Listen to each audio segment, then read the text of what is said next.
UFC 256. We got the champion, Deiveson Figueiredo, is facing off against number one contender, Brandon Moreno, in the UFC's Flyweight division. And if you're getting a little bit of deja vu right now, if these names sound familiar, it's because they actually just fought at UFC 255 at 21 days ago. So Figueiredo, he defended his belt versus Alex Perez. I think it was first or second round stoppage. And Brandon Moreno, he got a first round stoppage against Brandon Royval.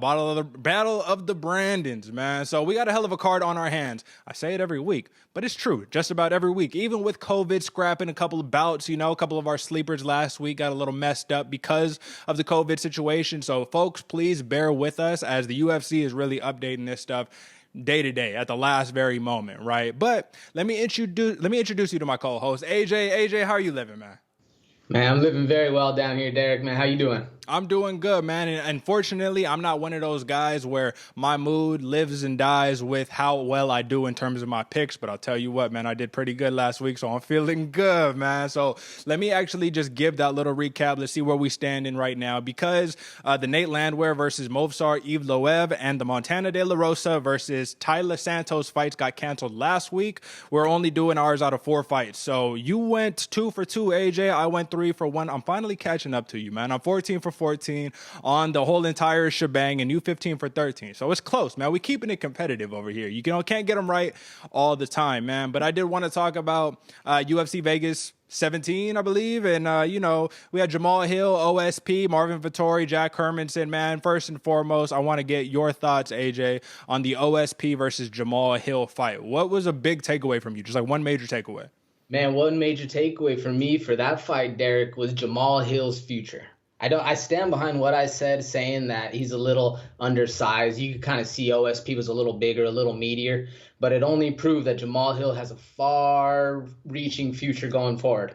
He's still that young buck who has a lot of room to grow, and I'm excited to see it happen. What was one takeaway that you want to talk about for Hermansson and Vittori? I just got to eat my words, man. Like I say every week, I'm going to talk a big talk, but I'll always correct myself when I'm wrong. And Marvin Vittori, man, he made me look like a fool. I'll tell you what, man, it's really interesting because Vittori, surprisingly, his power and cardio outmatched Hermansson's, man. In reality, I think the roles reversed a little bit. I thought Vittori would come in as the emotional, angry dude with no gas tank. But in reality, Hermansson was more of the emotional, angry fighter, while Vittori was poised, calm, relaxed, and he picked him apart, man. The whole entire fight, broke his eye socket and everything, man. So much deserved 5-round decision win from Marvin Vittori, man. And the future is bright for that man as well. We could be looking at the first Italian-born UFC champion ever. You know what I'm saying? So big shout out to that, man. So it was really interesting. A lot of great fights last week, but we got an even better card. Even though the COVID cancellations, we have an even better card this week, man. So I want to get straight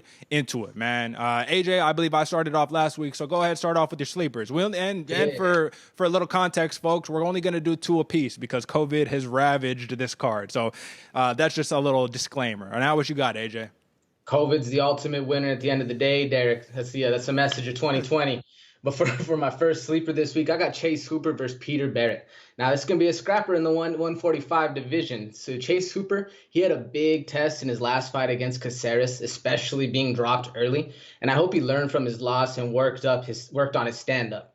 Now, you could tell the fundamentals were there for him in the boxing skills, but the confidence wasn't. He just hadn't thrown enough shots to really feel it. Now, if Chase Hooper does fix this, he's going to become a legitimate threat. And 21 years old, and he's only getting stronger. Super excited to see where this kid goes. And Peter Barrett, he showed in his last fight that he has one of the best chins in the 145 division, which necessarily isn't the best comment you want coming out of a fight, because that means it was being tested the whole night. So I picked this fight personally as a sleeper because I think the UFC is giving Chase Hooper another hard test. Barrett's no slump, and he's hard to put away. So not to mention he's also very skilled on the ground. If Hooper's looking to succeed, he basically needs to beat the battle that beat him last fight. And the key for Barrett is to play that hill and then bully Hooper the whole time. Both factors should lead to a very exciting match. What's your first sleeper, Derick? All right, man. Well, I got a couple of featherweights here, man, and I want to just give this one a little bit of its due diligence here, man. So I got Gavin Tucker, who's facing off against Billy Quarantillo. And listen, these two, they were scheduled to fight in April, but as we know, the world kind of fell apart during that time of the year, right? So Gavin Tucker, being a Canadian individual, man, he decided to do a series of call-outs to Billy Q to try to get him to fight. But like I said, he's Canadian, so it was like the nicest call outs you've ever seen in your life. Basically being like, hey man, like I would really like to fight this guy. And that was going on for time and time again. And here we are. Now they actually about to scrap, man. So in pre-fight interviews, this dude, Gavin Tucker, man, who is much more of a technician, he's a southpaw. He says he wants to counteract Billy Q, who has the number one significant strikes landed per minute in the featherweight division and the number one rank in control time in the division. He says he wants to counteract that aggression with a little bit of technical ability, man. What's really crazy about this and why this is a sleeper is because, in all honesty, AJ, I might sound crazy here, but I would pay money to watch this fight. I would pay. This could be a UFC pay-per-view headline in my opinion, but most people don't know who these individuals are. You know, they don't know. They don't have that name value, right? So Tucker, BJJ black belt, Billy Q, he's won 8 in a row and 3 this year, and both have finished at least 3 of their last 5, man. So ultimately, man, if you like Benitez, Gabriel Benitez with those big kicks, you know, that southpaw kicks, that's what Gavin Tucker is bringing to the table. But Billy Q, man, it's a boxer who's going to get in there and going to make it a scrap, man. So like I said, this is going to be the friendliest bad blood bout you've ever seen in your life, and you should definitely tune in. What you got next, AJ? Next up, Derick, I got a well-known name versus an up-and-comer in Cub Swanson versus Daniel Pineda. Now, Cub Swanson, he's been fighting the cream of the crop in the 145 division for quite a while now, and I'm excited to see him back at it. Now, that being said, he is coming off a very rough ACL meniscus tear against Jake Shields, basically a year ago to the day. So it's going to be interesting how he performs coming out of that. Now, Daniel Pineda, like I said, so Daniel Pineda has an interesting story because both of his last no contest bouts were from an elevated testosterone to epitestosterone ratio. And, you know, it seems like there's a little, when you say those words, it seems super harsh, but the UFC looked past it when he gave him the Burns fight. Now, in that fight, he did look very strong and dominant and also very technical. So this fight's a sleeper to me, Derick, for one, because I think this could also easily belong on the main card, especially with fights getting scrapped at willy-nilly basically because of COVID. And I think, two, because the 145-pound class is arguably the first or second hardest division besides the 155. Depends on how you see it. And I think Swanson, I think Cub Swanson, is eager to get into the fight and show post-injury he still has that bounce and that crack that he made his name on. And I also think Pineda is going to bring it and look to take out the old dog to pasture and keep showing that his stock is growing. Now, I'm excited for what's in store. What's your second fight, Derick? Right on, man. Well, you just talked about this crazy weight division, right? The 155-pounder. So I got a couple of them guys, right? So I got Renato Moicano, who you might be like, 155? What are you talking about? But he's facing off against Rafael Fiziev. Now, Moicano, he is making his 155-pound debut this weekend, man. And this isn't a sleeper because obviously the name value, Moicano, everyone knows who that is. This is a sleeper because of Rafael Fiziev, man. Now, this is an individual who, if you don't know about him, you could pick against him very easily. He doesn't really look that impressive, just by looking at him. He just looks like a big, strong dude or whatever the case may be. But I'll tell you what, I made that mistake a couple times already, and I'm not going to make it again, man. This is why this is a sleeper. First, AJ, I love the Muay Thai fighters, and I love the fighters coming out of Tiger Muay Thai. And guess what? Fiziev is not just a Muay Thai fighter. He's also a coach at Tiger Muay Thai, man. So this is a real deal technical dude who brings his kicks with the same amount of intensity. I'm all about the kicks. You know what it is. Brings them with the same amount of intensity as Gabriel Benitez, man. I'm talking a southpaw. Well, he's really a switch fighter, bouncy in that Muay Thai stance, but he's cracking you with leg kicks, calf kicks, body kicks, whatever it is. It does not matter. You do not want to get touched by this man's legs, man. Now, Renato Moicano, what makes this fight really interesting is because he's always got the height advantage against his opponents and generally the reach advantage. He's always been the bigger dude no matter who he has fought, but he doesn't necessarily fight that way. He doesn't fight like a long-rangey fighter, man. He loves to keep it on the feet. Fiziev says he anticipates this fight staying on the feet, and if Moicano tries to take him down, we'll see what he can do. Fiziev has 100% takedown defense in his 3 UFC fights. Now, ultimately, man, this is just going to be a testament because, like I said, time tried and true fighter, moving up to a new weight class versus a hot prospect who's trying to really make a name, man. This is gonna be a bad blood bout, man, and I don't think this is gonna end. This is gonna last until the third round. I don't think it'll make it there. So, do you got one more, AJ, or no? You did both of yours. Look, it's just so quick. It's so quick because we did two apiece, and it's done just like that. But now we here to really break it down, man. We really here to break it down to the nitty gritty of this card, man. And I'm really excited about this first fight, AJ. We got some heavyweights on our hands, man. Number 7 ranked Junior Dos Santos, JDS, man, versus number 14 ranked Cyril Gane out of France. Now, to set the table on this, man, if you don't know who Cyril Gane is, you must be hiding under a rock, because even though this dude just started training MMA like 2 years ago, he legitimately is like the most hyped up thing on the MMA scene right now, man. He is a minus 440 favorite in this fight versus JDS, which is pretty crazy when you only have 6 career fights. So first and foremost, AJ, I got a question for you, man. Junior Dos Santos, his last 5 fights, 3 of his last 5 fights have resulted in knockouts, man. And unfortunately, he's been on the wrong end of all 3 of those knockouts, man. Is JDS entering that Luke Rockhold territory where we're calling him weak chin and it's signaling the end? What do you think? Unfortunately, Derick, the time of a UFC fighter does happen to him. The time does come. You know, the ultimate victor is Father Time at the end of the day. And I think he is getting there. Not only, Derick, is he getting there with the chin, but this also leads into a point that I wanted to ask you.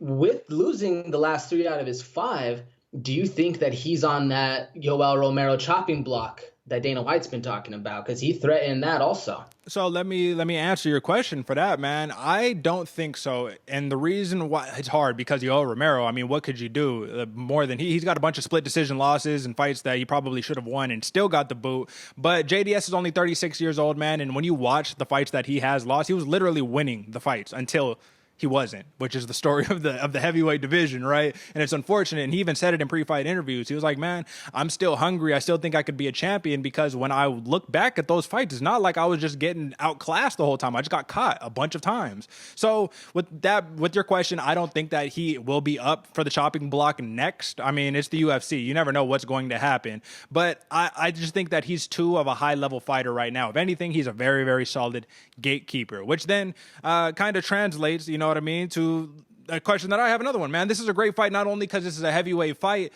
and anyone can go to sleep at any time, but JDS legitimately isn't scared to walk you down, even if you're the biggest puncher in the cage, man. Let me just talk about his last 5. Jairzinho Rozenstruik, loss. Curtis Blades, loss. Francis Ngannou, loss. Derek Lewis, win. Tai Tuivasa, win. That's like the top 10 of the heavyweight division right there in and of itself, man. So with the caliber of opponents against a Cyril Gane, who has faced Tanner Boser and Dontrell Mays is his toughest test in the UFC, what do you think is going to come from this bout? Man, I really think the biggest aspect of what's going to make this fight different, Derick, is the youth of Cyril Gane. Kind of that factor that he hasn't really seen the experience or the time-tested worth of all those opponents that JDS has. So he's kind of going in there with a little bit of reckless abandonment, because I forget who he trains out of, but it's a very distinguished camp also. You might have it in your notes. Cyril Gane? Cyril Gane, that's MMA Factory out of Europe, man. That's one of the biggest gyms in Europe. Yeah, and he's known to be very fast and a very fluid fighter. So he does have like experience in that gym coming out of it. But I still think, you know, he's winning those fights. He's in there every day. So he's going to come in with that youth, kind of that, like I said, reckless abandonment, where JDS is going to be worried about being put to sleep, or maybe he isn't. You know, maybe he isn't. Maybe he's, you know, had enough of going to bed and he's going to stand up and actually, you know, come to eat. But I think that's going to be the biggest factor that's going to separate the two, or at least what's going to happen during the fight is Cyril Gane just going to bounce around, kind of outpace and outstrike, kind of point attack, going kind of, you know, back and forth, really just outpacing JDS. What do you think? Well, first, I just wanted to, I guess let me answer this question, man. I actually think that because of watching JDS's last fight, something interesting might happen this weekend. And it's kind of, I wanted to pose it to you in a question, but here we go, man. I have a feeling JDS is going to do something that Cyril Gane isn't used to, man, and that is going to walk him down, man. If you watch Cyril Gane fight, his opponents are always heading backwards. Always, man. But Cyril Gane, don't get me wrong, this dude moves differently. He does not move like a heavyweight. He moves kind of like a Tanner Boser, where you just super quick on his feet, light, bouncy, doing his thing. But one thing you never see is someone just walking him down, not afraid if Cyril Gane decides to take him down or whatever, because you're going to take down JDS, man. This dude has I guess he only has one submission win under his career, man, but he's not like he's just some joke on the ground. And if anything, he'll knock you out with the ground and pound if you really put him in these positions. Now, this is pure power versus pure power, but I do think that JDS has that experience factor, man. That is, I just don't see it. 350 plus 350 underdog, I don't see it. And to fast forward on this one a little bit, AJ, man, I'm going to tell you my pick. I think JDS is going to outlast him for 3 rounds and pick up that dub to get him back on the right track. Because I'll tell you what, Cyril Gane, even though he's not taking him lightly, I don't think he's ever fought somebody with the credential, with the experience, and with the versatility of JDS. Who are you going on with this fight? That's an interesting point you make, Derick, because I do think that could turn the tide as well, especially if Cyril Gane's throwing shots that hurt, that those people in the gym that I've been talking about, that he has confidence that can go into the UFC, that if he's throwing those shots and JDS is just eating them and walking through them, it's going to do something to his brain, and it's going to be something that he's never seen before, and that would be one hell of a thing to watch.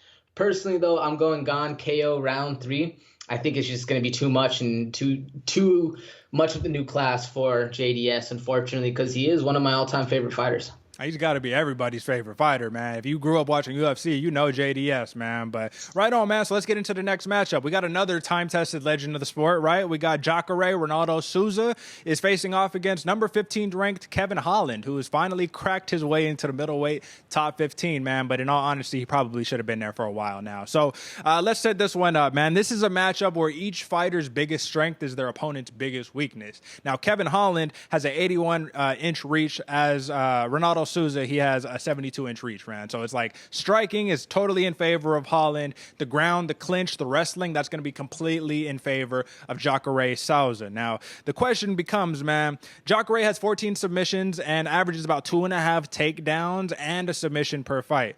What's scarier, Jacare's ground and clinch game or Holland's knockout power with that crazy long reach where he just taps you on the chin and puts you out? What's scarier to you, AJ? What do you think? Derick, I think me personally, I'm a big fan of the way Bisping puts it, and the best takedown's a strong left hook.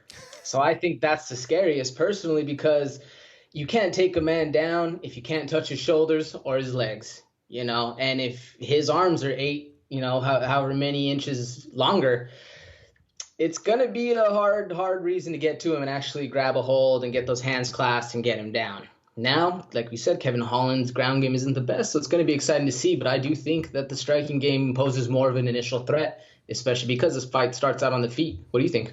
Well, in all honesty, man, I had to ponder over this a long time, and I ultimately decided that Kevin Holland's reach and power is much more dangerous, because if you watch Joaquin Buckley, right, a dude who actually had that pop on him to if he touches you, you're going to go to bed. He couldn't come anywhere near Kevin Holland, and Kevin Holland literally put him away with the same combo time and time and time again. It's a jab and a right over the top. It's simple, man. It's tried, true, it's time-tested. But guess what, man? When you're super far away from your opponent and he's hitting you at the end of his punch, you're going to go to sleep, man. And Jacare, it's not like he hasn't been to sleep before, man. He's been knocked out 3 times in his career. Now, Kevin Holland, what's really interesting to me is he's never been knocked out, but he has been submitted twice. And that in the UFC, I think he's only been submitted once in the UFC. But when it goes to show, it's like, if that's your weakness, man, high-level opponents, they're going to attack that weakness. But I do have another question for you, man. So 3 of Jacare's last 5 losses have come via a split decision. Had he been on the other end of those scorecards, man, he would have won 8 of his last 10 fights over the past 5 years, which is incredible, and which is why split decision losses suck, right? Now, if Holland wins this fight, especially by a finish, I don't see how he isn't immediately a top 10 fighter who is working his way towards a title shot, man. What do you think? If Holland wins this fight, and like I said, all the little hypotheticals with Jacare and whatnot, this is like a huge test. This is bigger than any other test any other fighter is facing right now, even Cyril Gane versus JDS. What do you think? I definitely think so, especially because Jacare had such a close fight against Blachowicz. Champ, man. Exactly. And not only that, Jacare is coming down to 185, so he's going to be a little faster, a little leaner, Gonna be a really hard test for Kevin Holland, and especially with the big name, it's gonna be interesting to see. I do think Kevin Holland has a lot to gain, but I don't know if the next fight would be necessarily a shot. I think they'd give him one more, give him something in the top 10, and then put him up against the big dogs. Because I mean, 185, you still have Izzy looking to move up, so that's going to take a while. You have the top 5 going to work it out, shuffle them up. So then I think that leaves 6 to 10, kind of where Kevin Holland can make a big splash, unless he's stellar, knocks out Jacare and like just bleeps him in one, but. I totally feel you, man. And what's funny, it's funny that you say that kind of line of logic, because in all honesty, yeah, I'm hyping him up, but that does make the most sense, is kind of work him through to get that title shot. And Kevin Holland has even said, he was like, man, I don't want a title shot right now. Kind of like Darren Till. He says, I just want to beat up the whole division first. Like, I respect that so much about a fighter, because today is all about titles. I don't care. I got 2 fights. Give me a title shot. It doesn't matter. But in all honesty, yeah, the money, but you know what I'm saying? I like the dudes who is like, yo, like, I'm just ready. I want to get it. I want to embarrass this entire division and then show I'm the real champ, man. So if Holland loses this fight, though, to kind of round this up, man, what does that say not only about Jacare's skill, but about the level of competition that Holland has been facing? Because he has notoriously been winning all of these fights on 2 weeks notice, a week notice, 5 days notice, whatever. Like, what does that say about Jacare's skill, man, in that level of competition? I think it resorts to how Jacare wins the fight. Because if he just takes him down first round, taps him out, it could be down to the fact that, like, okay, maybe, it's just that's the night. That's how it went down. 9 times out of 10, it wouldn't go that way. Yeah. But, that's how it unfolded this night. Now, let's say that Jacare pieces him up, maintains a distance, slips under, and just keeps ripping him to the body. There's something incredible that Kevin Holland hasn't seen, or just puts him out, body shots, and then takes him out one to the head. Now that would be completely like, whoa, like, Kevin Holland isn't anywhere near who we thought, especially this dude coming down to 185. Jacare's back on top. That would be absolutely fun, like monumental to see. I agree, man. So who's your pick? Who you going with? Man, me personally, I got Holland by decision. What about you? Man, I feeling a little bold tonight, man. So I'm going Holland with a 2nd round knockout. And the reason why, man, is I can't get the picture out of my head of what Holland did to Joaquin Buckley. Now, not nearly the same caliber of fighter as Jacare, but when you're walking somebody down because you got short arms, what you going to do? You're going to do whatever you can to get in front of them, and Holland just dink. Good night. We'll see what happens, though. So that's that, man. Let's move on to the next one. This is about that got moved up from the prelims. Now, the Moicano versus Fiziev fight, that got pushed down to the prelims. Mackenzie Dern and Vina Jandiroba got moved up to the main card, and I honestly think this is more of a name recognition thing than this is like a true, real deal. Like, this is going to be the craziest scrap. But in all honesty, I would also pay money to watch this one as well, man. So let me just get the rankings right. Mackenzie Dern at 11. Jandiroba, after her last really impressive win over Felice Herrig, earned the 13th spot in the women's strawweight division. Now, this is a fight between 2 of the highest level BJJ practitioners in the women's division by far. It's not even close. You need to understand that Mackenzie Dern, while she is a popular name and whatever the case may be, she was the #1 pound for pound BJJ practitioner prior to entering her MMA career. Now, obviously, in the women's division of that, right? So, first off, that's accolade right there. Now, both Dern and Jandiroba, AJ, they attempt about 3 submissions per fight. But what's really interesting is Jandiroba, she lands about 5 takedowns per fight, and Mackenzie Dern virtually takes nobody down. She just ends up somehow on the ground and taps people out. Now, with that being the case, what does that tell you about a fighter's mindset? One who is like constantly taking their opponents down and looking for submissions versus the person who finds the submissions and scrambles. I think, it does say 2 completely different things, Derick, because the first one speaks to a tenacity level, a grit you like to see in a fighter of never quit, never get up. And it's usually never the first shot that takes somebody down. If it is, you got really lucky, or you just set up something nice. It's usually the 2nd, 3rd, or even 4th takedown, and those subsequent ones are that much harder. It grows exponentially. Whereas, I think when you're able to find a submission in the scramble, more so leads to the practice you have on the mat. just years and years and years of grinding it out and knowing that, oh, this, when I do this, they're going to do this. And I've seen this move a million times, especially being able to slow time down in the exchange. I think that's really what speaks to it. So one's kind of more a grit level, something kind of you're born with or something you learn through hard times. And the other one, I guess you've also learned that one through hard times, but on the mat instead of the streets. I feel you, man. And so this is what's interesting, man. So Mackenzie Dern, she's saying, listen, my biggest strength is my jiu-jitsu. Jan Jandiroba, her biggest strength is her jiu-jitsu. I hope I get to show off my boxing, because she just made a camp switch right now. So she used to train over at Black House, which is like a public gym. She got a couple different teams there or whatever. And she switched over to a private gym at RVCA over there with Jason Perillo. So that's, you got not Luke Rockhold, you got Bisping and, Chito Vera and all these other like high level fighters coming in private, doing their thing, getting it in, man. And she says that really suits her style a lot more. So I anticipate this fight, Jan Jandiroba, her striking isn't her strong suit. We know that. She has no knockout. She has 13 submission wins. We know what she's going to do.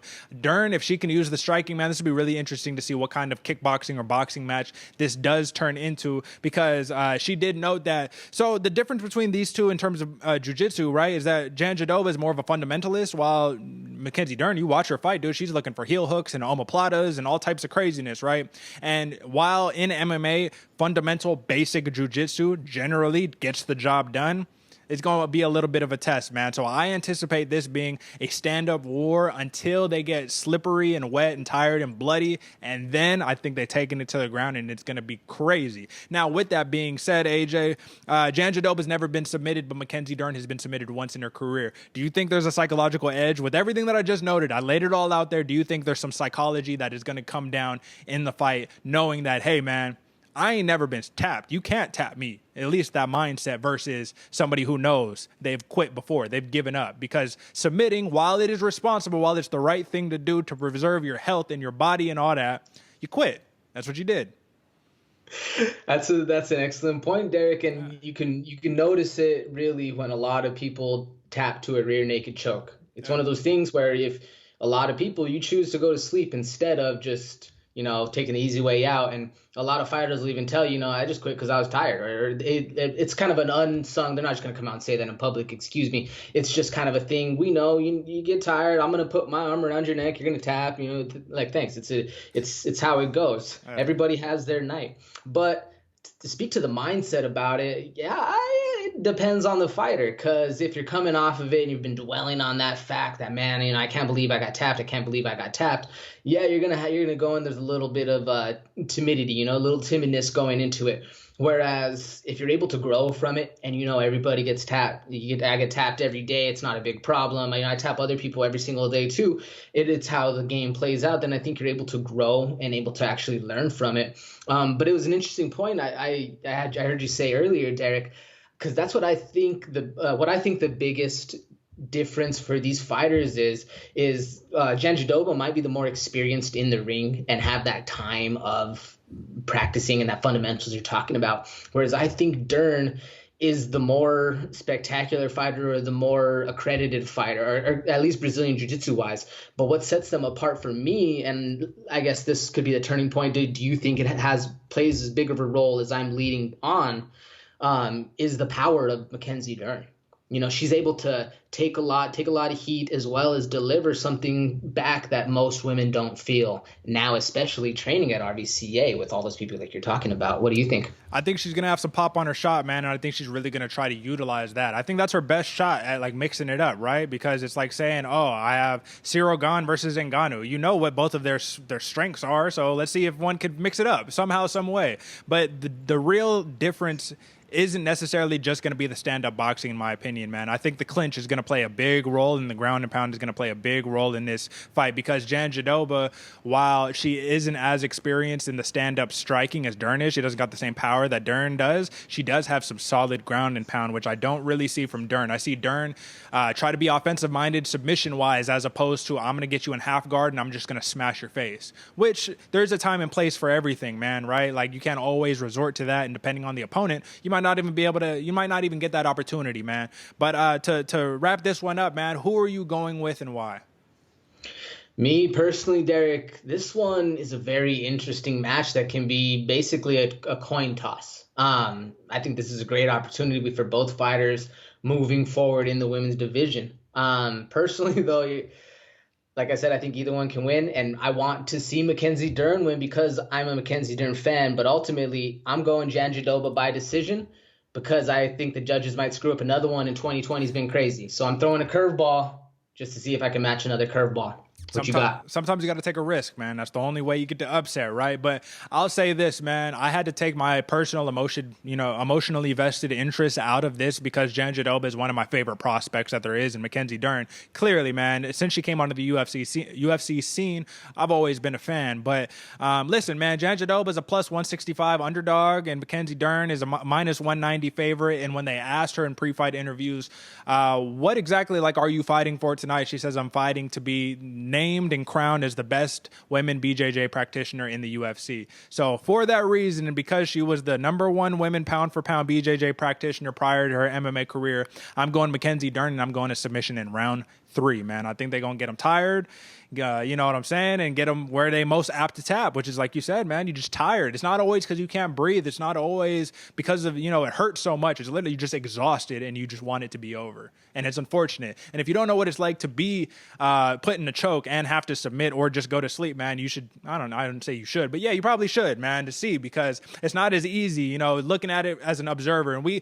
just want to make this point real quick, AJ. Obviously, even if we do a little bit of training here and there, whatever the case may be, we're largely observers, all of us. We're just commentating on this, man. And JDS, he said it perfectly earlier today, actually. He says, listen, man, all you journalists and people talking about it, you ain't never been slapped in the face, so why are you even talking about fighting? What do you know what I'm saying? Now, for those of us who have been slapped in the face, we got a little wiggle room there, right? But dig, man, at the end of the day, this is just analysis and commentating, man. Getting in there, that's you got to have real stones to make something like that happen. So always put respect on these fighters' names, man, because they're doing something that a lot of us would never have the courage to do. But with that being said, let's get back to business. Now, we got a co-main event, which, listen, we're spoiled on this card, man. Like I said, this is going to be a great card, but this is a pay-per-view in and of itself. Now we got #3 ranked Tony El Cucuy Ferguson facing off against Charles Do Bronx Oliveira, #7 ranked in the 155-pound division, man. So, AJ, I have a bone to pick, not with you, but with the people that are talking about Tony Ferguson in this fight, man.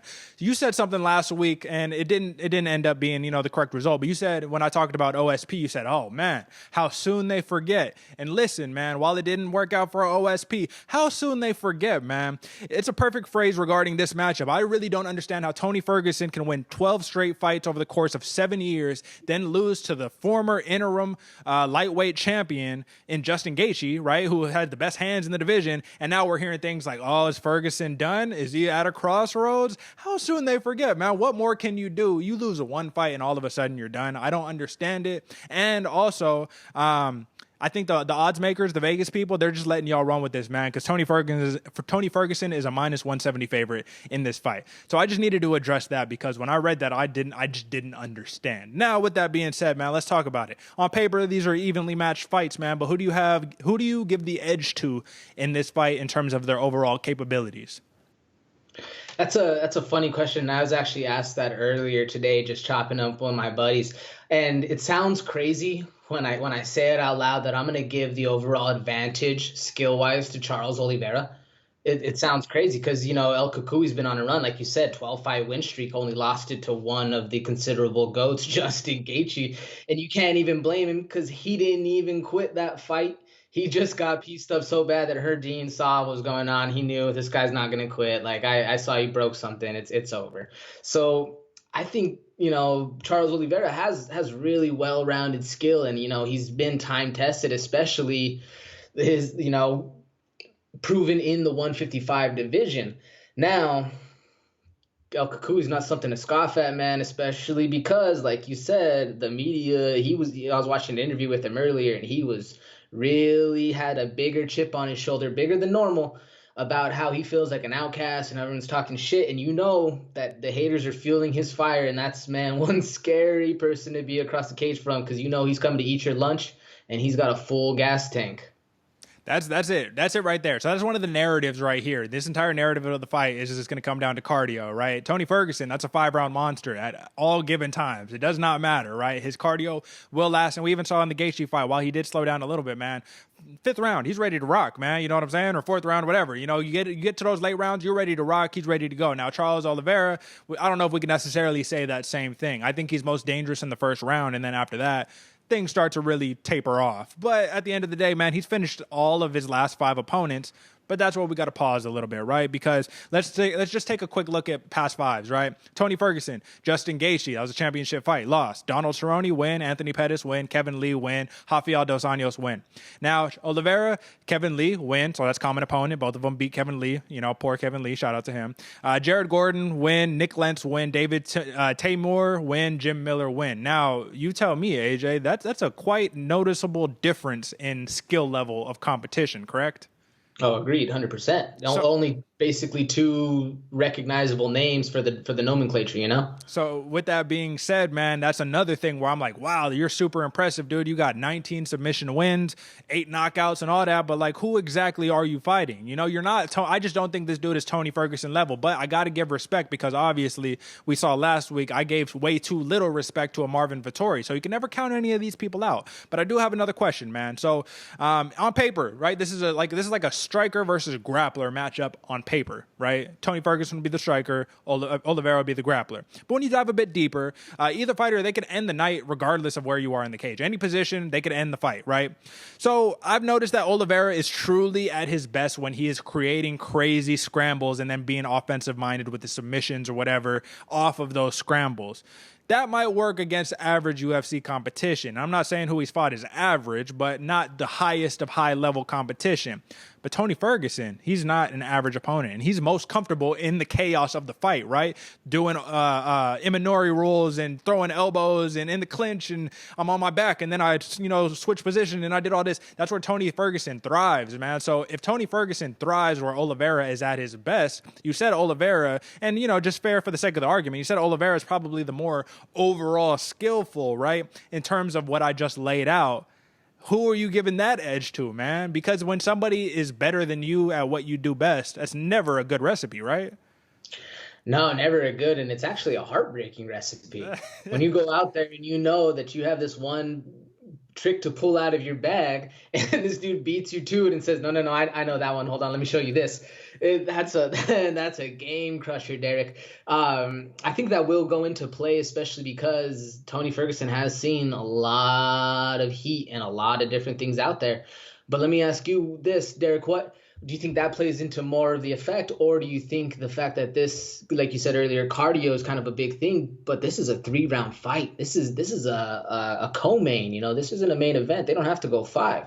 So that gas tank gets to be depleted with less rounds. Do you think that plays into more of it, or this does? Well, it's funny because that's actually the next thing that I had lined up, man. I wanted to ask you who outstrikes the other in the 3rd, and I'll pose that to myself. And I think Tony Ferguson outstrikes Oliveira in the 3rd round. And yeah, I'm very aware that this is a 3-round fight, and I'm still questioning the gas tank of Oliveira even on this 3-round fight because, the 155ers, man, when they go, they go. Right? It's not like it's just they go, man. And Tony Ferguson, we've seen that's my thing, man. We let one fight say, oh, can Tony, what is he gonna do? We see him bloody as hell in every single fight, elbows, knees, throwing the whole kitchen sink at you, completely breaking his opponents. And if he can't break them, then he broke their bones, so they can't compete anymore. We see this time and time and time again. We're not seeing. I went and I grabbed you by a rear naked and then I, grabbed your arm or I heel hooked you. We're not necessarily seeing that like we do out of Oliveira, right? We're seeing this dude is breaking people or breaking their will. So in terms of the cardio, I think that Ferguson is going to have the advantage, and I think Oliveira is going to be a little emotional too, because if you don't know, Ferguson has been saying he was all like, I'm going to come ready to go. Oliveira come, weigh-in day, he's going to come in 3 pounds overweight, and if he does, we're not competing. It's not going to fucking happen. Excuse my language, you know what I'm saying? But like legitimately, so I think playing the mind games about the weight thing, because obviously this ain't the first time it's happened. You don't say it for no reason. But I think Ferguson was also, who has that chip on his shoulder, he's making he's taking a shot at the Brazilians, I think, just Brazilians in general, not just Oliveira, because there is a history of coming in overweight in the UFC. But I gave my piece on that one. Who do you think outstrikes the other in the 3rd round due to that cardio battle? I mean, I think, the saying goes that Tony Ferguson starts slow and then he's going to outstrike him the whole time. But this being a 3-round fight, I expect him to come out early and prove something to the rest of the fans, especially for being counted out early. So if it makes it to a third round, I do think that Tony Ferguson's going to outstrike him. Especially because history has proven that Charles Oliveira is gonna empty his gas tank very fast, and history has also proven that he suffers against big names. Just to name a few: Pettis, Holloway, Edgar, Swanson, Cerrone. Like there's 5 names, and anytime he's knocked out a lot of other people, and like you alluded to earlier, knocked out or choked out a lot of very high or not high level, very medium level UFC talent, and then he struggles against the big names. So to answer your question, Derick, I do think that Ferguson's going to outstrike Oliveira in the third if it gets there or when it does get there. It's kind of, I guess that's what everyone's kind of expecting. So that's not really a big surprise in my opinion. Yeah, man, but sometimes, man, the reason why I'm throwing in these odds here is because at the end of the day, man, I think a lot of what sways our opinion on who's going to win is emotion, right? We get emotional about it, and we try to take too much context out of it, but sometimes you just got to look at it's never a history type thing because it's a what have you done for me lately sport, obviously, but just JDS, man, he's dropped so many gems in his pre-fight interviews. He also said, he was like, listen, man, your most important fight is always your next fight. And to me, I think Tony Ferguson isn't going to come out here trying to prove things to other people. I think he's going to try to prove something to himself. I think that chip on his shoulder is for himself because he knows what he's capable of, and he knows he shouldn't have lost that fight against Gaethje. Obviously, he got outclassed, but I think that mental thing, man. So I'm going to give you my pick on this one, man. I'm going Tony Ferguson, knockout round 3. I think he's going to get Oliveira nice and tired, get him out of there with them bows, man. And if not a knockout, a TKO due to a cut or something like that. What do you got, AJ? Yeah, Derick. I have to agree with you there. I think specifically because the boogeyman, El Kukui, he's hard to put to sleep. So I got Ferguson getting a submission round 3. Right on. And that would be even more beautiful, right? Now, obviously, I'm not trying to be biased here, but Tony Ferguson submitting the dude who got, 19 submission wins? I mean, that's just that John Jones, I'm going to beat you at your own game, which really breaks people. But now we here, man. Deiveson Figueiredo, man. We got the flyweight champ, 125-pound Deuce de Guerra, the god of war, man, facing off against number-ranked, the baby assassin, Brandon Moreno. So we got Figueiredo coming in at a -300 favorite, and Moreno is at plus 250. Underdog. Interesting, man. Interesting because Moreno, regardless of what you thought about his last fight against Brandon Royval, he got him out in the first round. It was a separated shoulder that really did it, but he had to have somehow separated that shoulder, so he gets credit for the win, right? Before we break down this fight, man, I want to just ask you, just for, all of us, we don't got the longest memory spans or attention spans. Do you think Brandon Moreno's last win was indicative? Like, do you think it did enough to really earn him this shot, or do you think that him and Royval should have ran it back before potentially getting this championship shot? Well, I mean, that actually kind of begs into my question, Derick.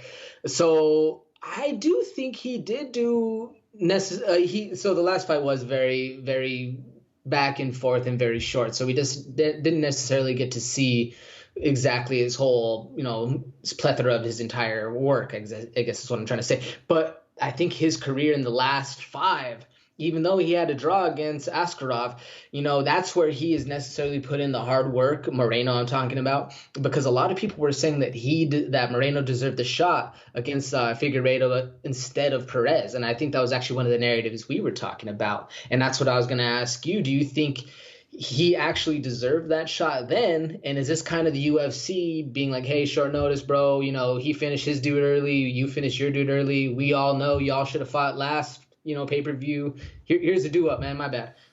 What do you think? Well, in all honesty, yes. And that's not the popular answer. And the reason why is because if you're a businessman, you're saying, listen, dude, we're in unprecedented times and we just need somebody to get in there. I know we're supposed to be all about the highest of level fights, but right now we're about putting on fights. And as a fan of the sport, as, I love the entertainment of the sport, you got to respect it, right? Because we're getting fights every weekend. It's not like they're saying, all right, we're going to do, we're going to really just like stop and make sure everybody is the super perfect opponent and that's why we got people stepping in and changing their lives on these crazy opportunities. But to answer your question, man, I do think Moreno is probably the best out of the top 5 right now to get that title shot against Figueiredo. I think he's better than Perez. I do think he's better than Royval right now. And he showed it versus Royval because he had the edge. Even though it was so short, he still had the edge in all of their maneuvers. But it was the first round, man.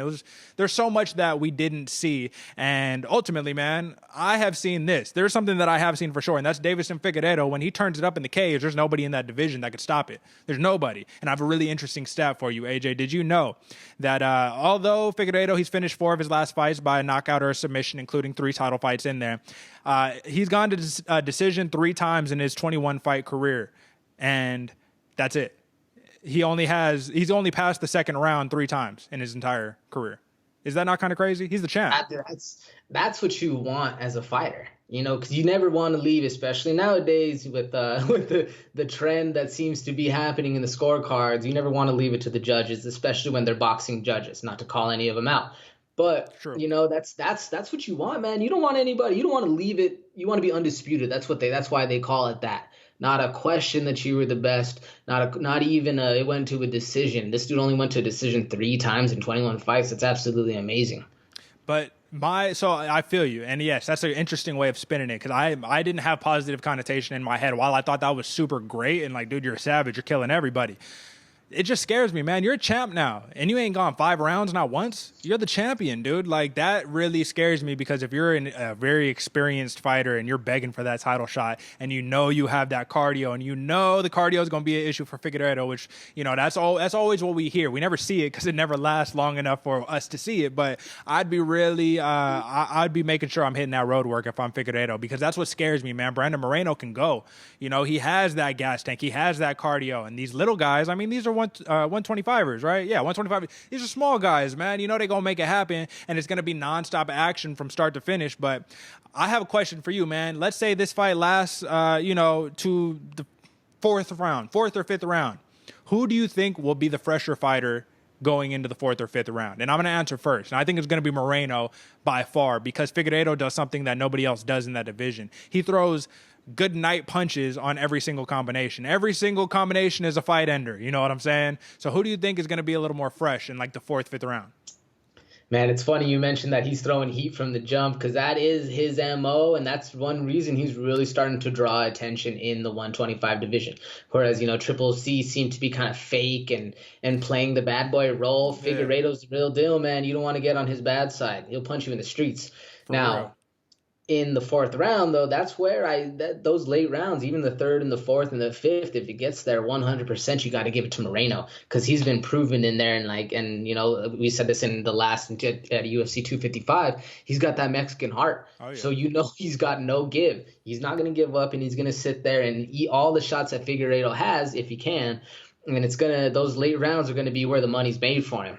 So this is going to be kind of an odd question, man, but I think this is going to be very indicative of like this matchup, right? What does Brandon Moreno have to do to lose this fight? Man, get caught early. Get overwhelmed. Have too much. Just put too much on his plate and be a little bit too careless. I think the only ways that he's going to be able to, or just get put to sleep early, you know, that if he's go out there and kind of think that Figueiredo's not going to hurt him, or, you know, he's going to walk through and eat, he's going to bully the bully, that could lead to an early night, you know, out. But that could also be the key to greatness. Sometimes you got to risk it all to get it all. So what do you think? You got to risk it to get the biscuit, man. But I got a different take on this, man. I have a feeling if he thinks that he can just do his crazy scrambles and he's not going to get caught in a bad spot on the ground, I think that's what if he does that, I think he loses this fight, because Figueiredo isn't just this walking powerhouse, man. We just saw it in his last fight, dude. Will put you to sleep just like that. Perez, he came in highly touted as this dude who could, you know, submit everybody, got the great submission defense. And then Figueiredo just said, "Oh, is that right? Okay, let me just choke you out real fast. Good night." And that's that, man. And as we saw there, if you don't have to rely on knocking everybody out every single time you get in there, and you don't have to rely on the finishes, and you know you can just do enough to just just completely, negate whatever your opponent is doing, man, I think that's where you got the ultimate confidence. But right now, man, I wouldn't be surprised to see another knockout or another submission in this one, because Brandon Moreno has a lot of pressure on him, man. If he wins this, he'll be the first Mexican-born UFC champion ever in history, man. It's just like Marvin Vittori, where part of it is like, man, you got to understand, us Americans, we don't view it as pressure, but these people got countries behind them, man. These people are literally fighting for their country, which is why it was such a big deal when Conor McGregor became the first Irish champion, first Irish double champion, you know what I'm saying? In UFC history, he blew up. It's so much pressure, and I hope that that's not what this fight comes down to. I hope this fight comes down to they just in there having a great time and determining who's the best. But I'll tell you one thing before I give you my pick, AJ. Deiveson Figueiredo does this growl, this snarl that looks really corny to some people when you see him eyeing down his opponent, man. But it is that Chaos Williams. It is that God of War nickname, man. It makes sense. This dude isn't playing around. He is not playing around when he's in there with you. And that's the big difference, right, between the triple cringe and Deiveson Figueiredo, right? Is that this dude is like, yo, he's 125 pounds, man. I got probably about, when he's cutting weight, I got like 40 pounds on him, and I'm ready to get knocked out by that dude. You know what I'm saying? Like, he don't play. You feel me? So, listen, with that being said, I'm going with a knockout in the second round by Deiveson Figueiredo because, like I said, he ain't never gone past the second round but 3 times in his entire career. I don't think he's changing it this weekend. What do you think, AJ? It's funny you said what you said earlier, Derick, because that's one of the reasons I like Figueiredo so much, and I mean this with all due respect, but he'll sleep you in the streets. He's about that life, man, and it makes for a very exciting fighter to watch, especially in a division that needs a little bit of help. Now, personally, I do think that Figueiredo is going to get the early KO, and I think it's a big jump from him to anyone else. So I'm excited to see what happens next, and I kind of hope he takes it to Garbrandt. We'll see. I don't mean to overlook the future, but I wanted to ask you, Derick, real quick on this one. What do you think is it that goes into the biggest changer in this fight? What is the mountain breaker? For me, I have to give it to Figueiredo's mentality and being that bad boy and going to take it to Moreno and show him something that he's never seen. What do you think? I would have to say, and without a doubt in my mind, man, is why I already got the answer prepared for you. I think Brandon Moreno's ability to scramble is going to be a real test for Figueiredo, because that's where he finds a lot of his success in those crazy, I got your neck, bow, done. Moreno, if anything, he might be just as fast, if not faster than him, because him being able to, just watching Royval and him move around so crazy like these little Tasmanian devils going about, man, I think that could be the big changer. It doesn't always have to be the big KO stuff. It doesn't always have to be these big, huge things. Sometimes it's these little subtleties that can completely change the scope of the fight. And I think that right there, I equate it to, saying someone's clinch work is going to be a big difference. Like Jacare, his clinch work, I think is going to be a crazy difference than what anything, Kevin Holland has seen. I think it's going to be one of those things, the scrambles. But you're the champ, man. You're the champ. And at this point, you should have seen all the best of the best that there is. But I do think that's going to be it. Now, I have a hypothetical for you, AJ, before we wrap all this up, because look, that was it. That's the main card. That's all that. But on this last main event, man, just out of curiosity, because he's been gone for so long, if I got to be clear, he's not Mighty Mouse no more. If Mighty Demetrius Johnson was still in the UFC, does anybody in the top 5 of the flyweight division even touch that dude? I mean, you got to think they're building it up for a return, don't you? As the bad boy coming in, Figueiredo, the mean dude, the heel of the 125 division versus the guy that would probably never even drop a curse word. Yeah. Mighty, So I think he could. I don't know that flying arm bar that he hit on. That's the whiz bar. Borg. Yeah. My goodness, man, that's one of the most incredible feats of just being able to put your body on someone else's shoulder, flip him around and then jump to the air and then get the armbar as you're going down, as you're slamming the man, is absolutely incredible. But I would like to see it, and I do think that this is the largest gap we've seen since the previous Mighty Mouse when he left, that gap of Figueiredo to the rest of the division. So it makes for I guess an interesting storyline. What do you think? Listen, man. Unfortunately, I don't think Figueiredo would really be able to do much with DJ. It might be a good test, right? But DJ's whole thing, which is why the flyweight division was going to get scrapped from the UFC completely, is because he's not going to knock you out. He's just going to completely outclass you and make you look like you don't belong in the cage with him. And I'm not going to say it's easy to do that to Figueiredo, but if you look at just the contrast in styles, I mean, DJ's style is kind of like he's going to just point you to death, man. What are you going to do about it? And that's why he's doing his thing over in one championship, and it's all great. I don't think he had just said recently, I don't think it's going to happen, AJ. I hate to break this to you. I think he said recently in interviews for one championships that he's never going to fight at 125 ever again. He's actually moving up. So it's something that we could all wish for. One of those fantasy matchups, right? Or whatever the case. But listen, man, that's the picks. That's the sleepers. That's everything, man. We just knocked out the whole main card, and I really can't wait to watch this fight, man. So if you haven't, give us a follow over on Instagram at All Factors Considered. Just head to the website, portlandfreethinkersclub.com/AFC. We'll have it all in the show notes down there below. Give us a like, comment, share with your friends. That's really most important, man. Share with your friends and let them get, up to date. Let them make a little bit of bread, man. Get a little insight, make some bread on these fights or whatever the case may be. But AJ, do you have any last words for the people at home? Hey, Derick, for you, man, thanks for having me on. And for the people, I love seeing you here, especially in the comments, man. It does make a difference. Drop that subscribe. We'll see you soon, and I'll definitely see you on Fight Week. Exactly, Fight man. Night, excuse me. Fight week, fight night, we here all day. It don't matter, man. So with that being said, it's been a pleasure. It's been an honor. I always appreciate, doing these little recaps and breaking these fights down with you, man. But we going to do what we going to do best, man, and that's watch some fights on Saturday. So until next time, folks, peace.